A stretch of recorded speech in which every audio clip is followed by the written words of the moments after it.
जिस धरती का सृजन इंसानियत के आबाद रहने को लेकर हुआ था, जिस धरती का सृजन इसलिए हुआ कि यहाँ इंसान खुलकर सांस ले सके, जिस धरती को प्रकृति ने अनमोल धरोहरें सौंपी और जिस धरती को इंसान ने अपने हाथों से खुद बर्बाद किया, वही धरती विनाश की तरफ धीरे धीरे आगे बढ़ रही है।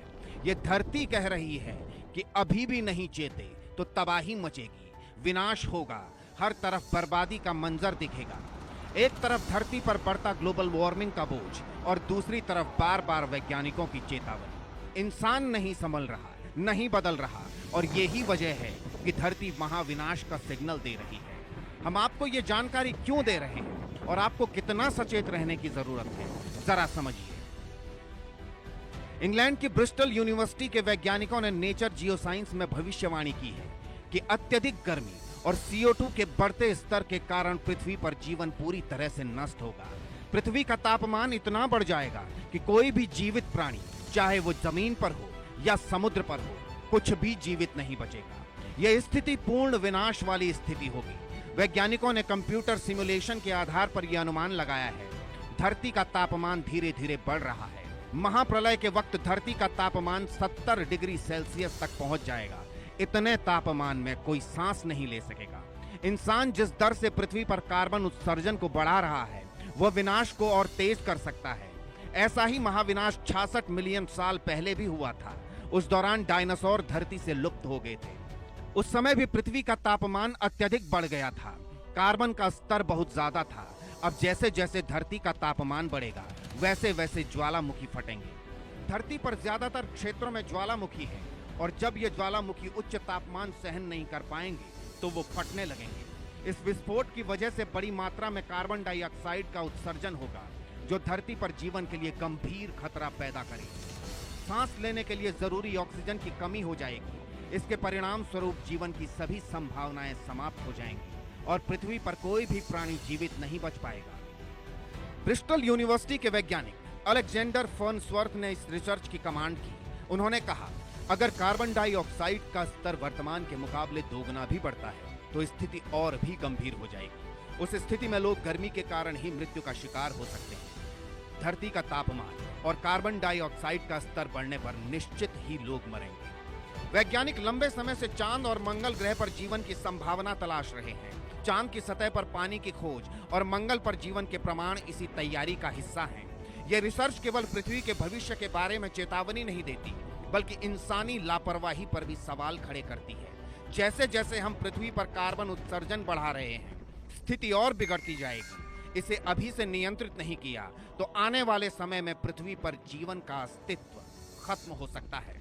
Bureau report, India news.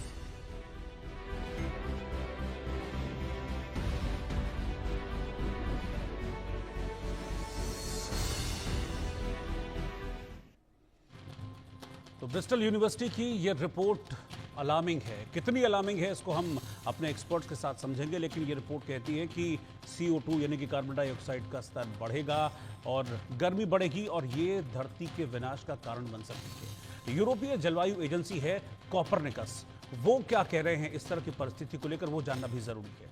साल 2024 के वैश्विक स्तर पर सबसे गर्म साल 2024 रहा है, ये कोपरनिकस इस यूरोपीय एजेंसी का कहना है।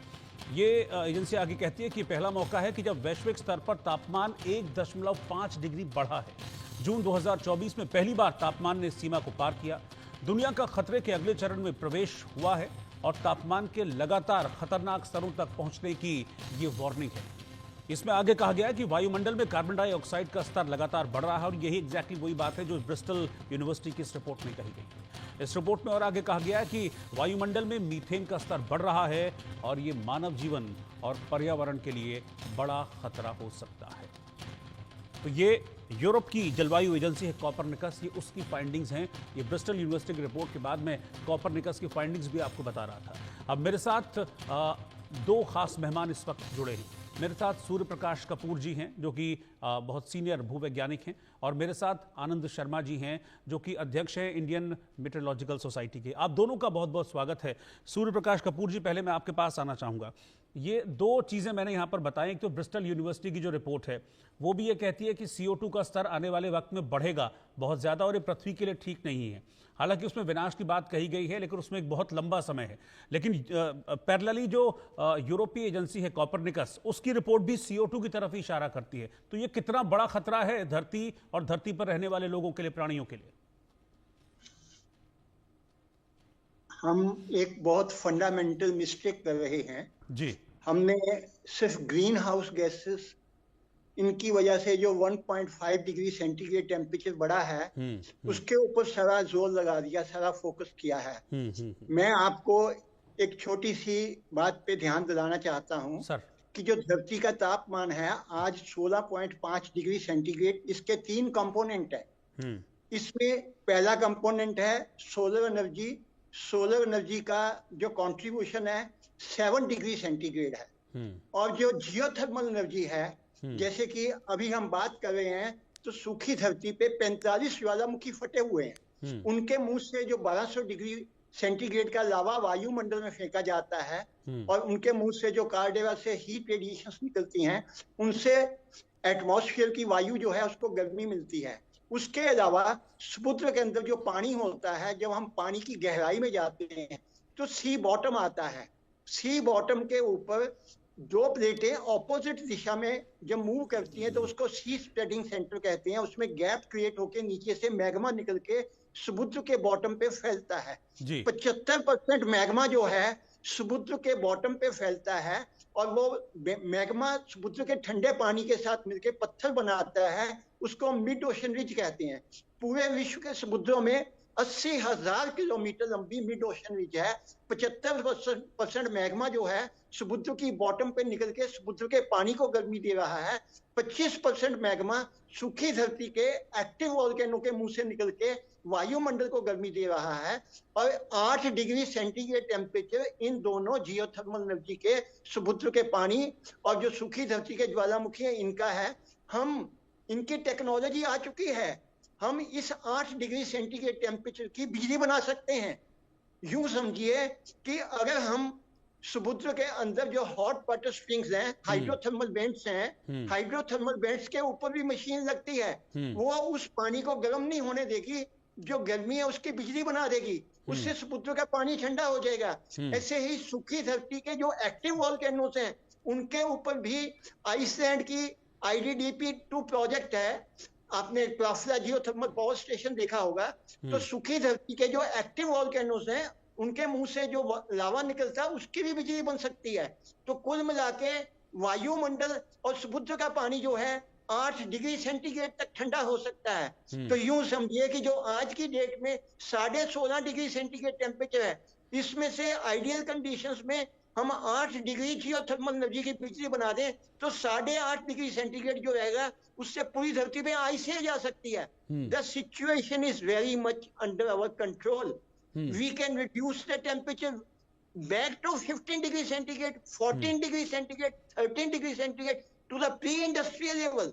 जो 150 साल पहले इंडस्ट्रियल रेवोल्यूशन शुरू हुआ था, जो फॉसिल फ्यूल पिक्चर में आए थे, उस वक्त धरती का तापमान 15 डिग्री था। हम वापस उस पे जा सकते हैं, उससे कम पे जा सकते हैं। मगर आज पूरे वर्ल्ड के 8,000 क्लाइमेटोलॉजिस्ट, UNFC, CCC और WMO का पैसा किस बात पे खर्च करवा रहे हैं? वो सिर्फ इस बात पे खर्च करवा रहे हैं कि आने वाले 10 साल में, 20 साल में टेम्परेचर और कितना बढ़ेगा। हमने इनको बार बार कहा है, आप प्रिडिक्शन के ऊपर पैसा मत वेस्ट कीजिए, आप उसको प्रिवेंशन पे खर्चिए। आप इमीडिएटली सूखी धरती के ज्वालामुखियों पे जियोथर्मल पावर प्लांट लगा के उसकी गर्मी की बिजली बनाइए।